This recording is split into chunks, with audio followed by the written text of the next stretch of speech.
Yoga, the scientific method to conscious suicide. Yoga is an umbrella term. It can mean many things, but at its core, it is the set of actions that will enable human beings to dissolve their existence, to dismantle their experience, or to put it in simple terms, to perform conscious suicide. Why would an entire civilization focus so much on annihilating themselves from existence? Let's examine the concept of suicide further. Suicide literally refers to the act of intentionally killing yourself. Why do people commit suicide? What motivates the need to commit suicide? It could arise from a variety of reasons, but at its core, it comes from the feeling of being trapped within the framework of the body and the mind. We get stuck within our thought, emotional and physical patterns. We look to external agents like medication, drugs, therapy, retreats, hobbies, distractions, careers, ambitions, anything to break us out of our patterns. But the pattern isn't so easy to break because you end up in another pattern. As long as a human being implements changes at the level of their body and mind, the only way to go is from one pattern to another, because the body and mind are nothing but an amalgamation of patterns themselves. The default state of physical reality is compulsion, to put it very simply. The universe is compulsive, fixed in its behaviors. If you throw an apple up into the sky, no matter what, everything else being equal, the apple will come back down thanks to the compulsion of gravity.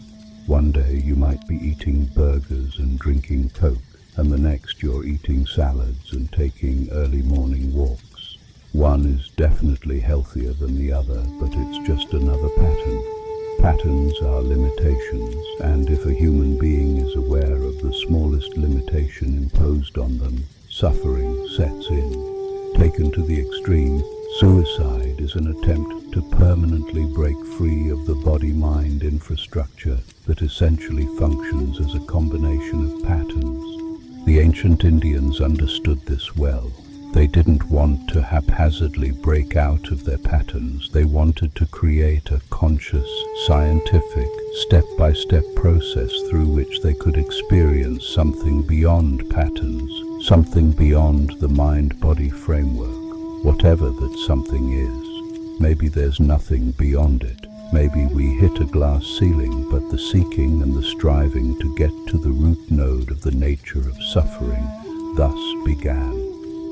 Now, yoga, as the sage Patanjali wrote in the Yoga-sutras. Yoga is a scientific method to achieve the liberation of a human being's experience from the patterns of the body and mind. Out of the uncountable texts and practices that have sprung from this fundamental science is the Yoga-sutras by Patanjali. In the next episode, we'll explore some of the verses in the text with the intention to implement it in our own lives, so that we too can extend the experience of life into a space that is beyond the governance of the laws of nature, a space that is untouched by the mundane patterns of everyday experiences, a space that has many names in the ancient Indian tradition, a space that for now I will refer to as samadhi, and eventually into a permanent state of dissolution that, again for now, I will refer to as kaivalya.